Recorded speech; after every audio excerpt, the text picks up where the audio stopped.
So knowing that PARCC starts in 2014, right? The first operationalization of the assessment is in the fall of 2014. There's quite a bit of implementation work to do between now and then. So thinking about this idea that Trinell raised earlier, and I just pressed it a little bit on around collaboration. Bonnie, why don't you start, and then I invite the rest of the panel members just to jump in as you please. Can you talk a little bit about the opportunities around collaboration here for implementation of the standards, even before we get to the PARCC assessment system itself?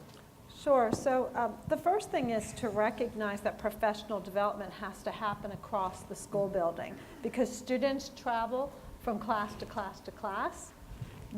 All of the teachers and all of the staff members, and I include all staff members, paralegals, food service workers.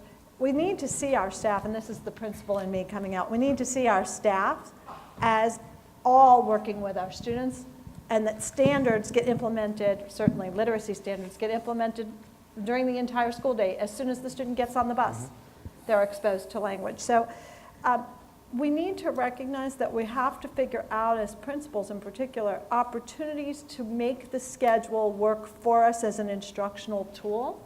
As a principal, I always thought that my schedule was one of the most powerful instructional tools that I have, making sure that we give teachers the time that they need to collaborate, that we figure out how to put people together in the same room and provide some technologies, because sometimes we can't be in the same room. So this group is going to collaborate using online technologies to the extent that we can afford teachers those opportunities.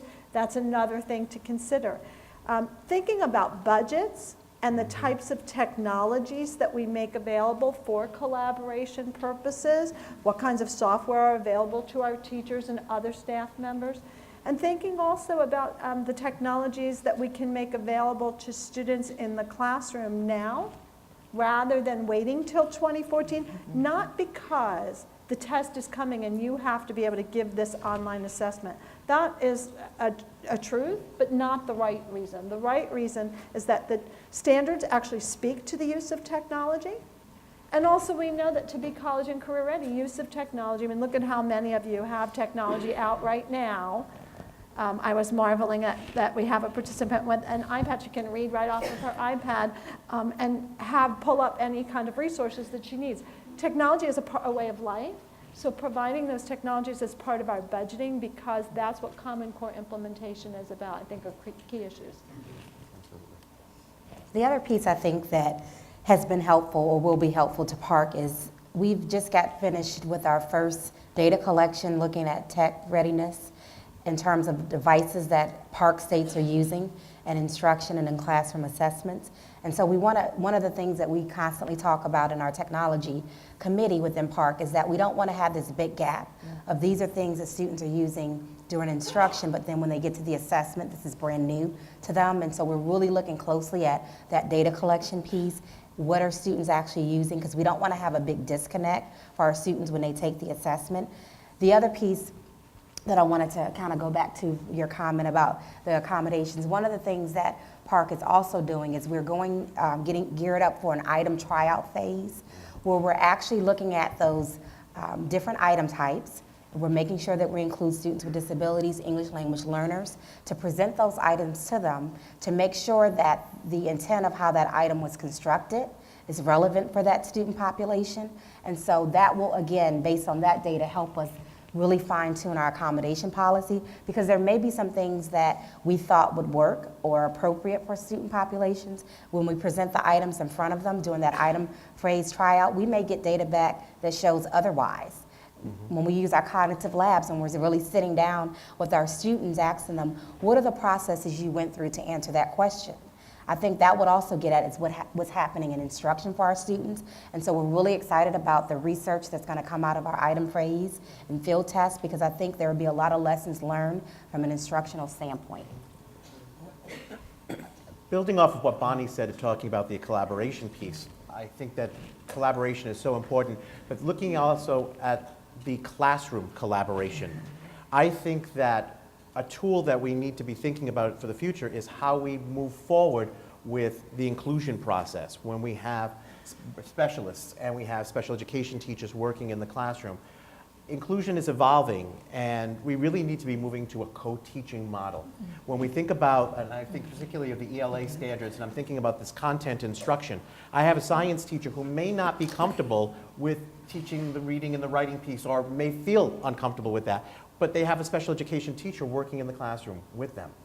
A special education teacher who's used to working on remediating reading and writing and has a great many tools in his or her tool belt. They may not be strong in the content of science, but they're very strong in teaching ELA and writing. And so utilizing those people in a more collaborative way in the classroom, I think will maximize our instruction and work to people's strengths.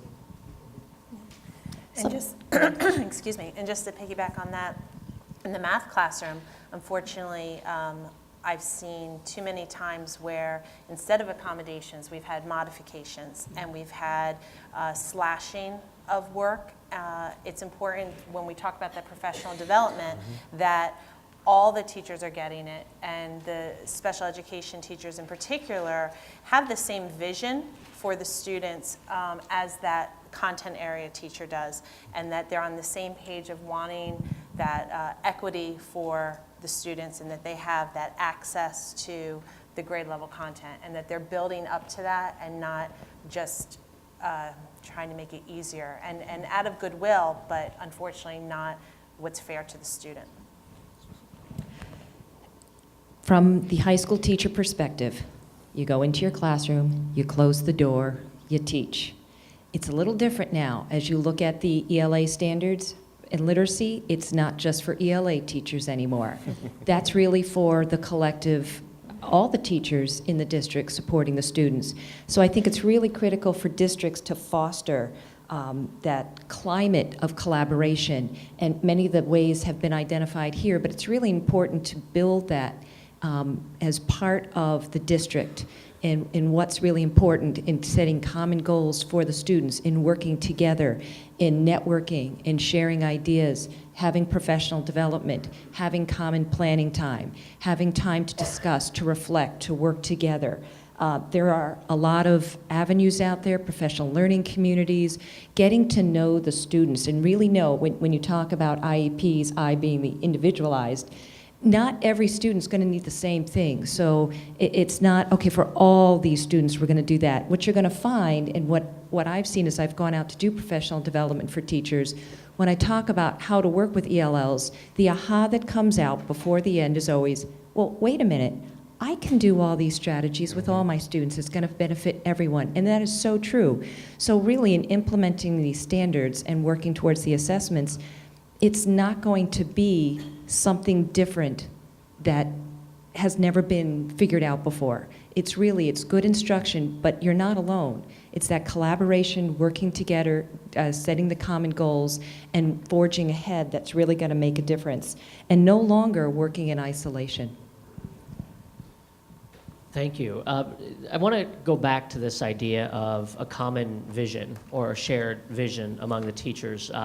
I've seen it go both ways, right? Where the content area teacher is driving towards a particular direction, and the special education teacher, English language learner teacher is driving in a different direction, and there's a tug of war around what it is that kids really need. And one of the places that I've seen it come up is around this issue, particularly in a mathematics classroom. And I know we've had some conversation about literacy as well, around whether the language should change for students, right? So more specifically, if kids are working towards a mathematical idea, what's more important, right? Should it be the language that kids get right, or should it be driving towards the reasoning that they get right? And so I'll start with Barbara on that. Sure. And those in the math group yesterday, I know we spent a lot of time talking about the practices. And with the practices comes a whole set of new language. Now, for some people, math in itself is its own language, but math reasoning definitely is, right? There are terms, there's way of explaining, there's problem solving, there's way of critiquing that students aren't just going to know how to do. If this is new for your classroom, which it's going to be for many math classrooms around the country, knowing how to verbalize reasoning, how to verbalize problem solving, all of this is going to be new, and it's going to need to be taught to all the students. In particular to ELL students, math reasoning has to come first. And if that means using diagrams and a variety of different representations, or speaking in their native language, or just being okay with certain ways it's being explained not be perfect. We need to give them the opportunities to practice. By just saying, ugh, they're not going to be able to do this, they're not going to ever get to the point where they're going to. So there's going to have to be a variety of ways to do that. Small groups, pairing with maybe another native language speaker, just a variety of ways. And the publisher's criteria for mathematics is really clear about the materials and tools that we want to use in the classroom are going to have this variety. So for the ELL student, the math room can be really a place that they're a more level playing field, because there's such a variety of ways that they can understand the mathematics. I guess the other piece I see too is the student being in charge of their own learning. Say more about that. Yeah, out of Australia, they had the assessment for learning. I don't know if you guys are familiar with that, but they looked at those formative assessment processes that students and teachers could go through in classrooms, and I think you see a lot of states making that shift.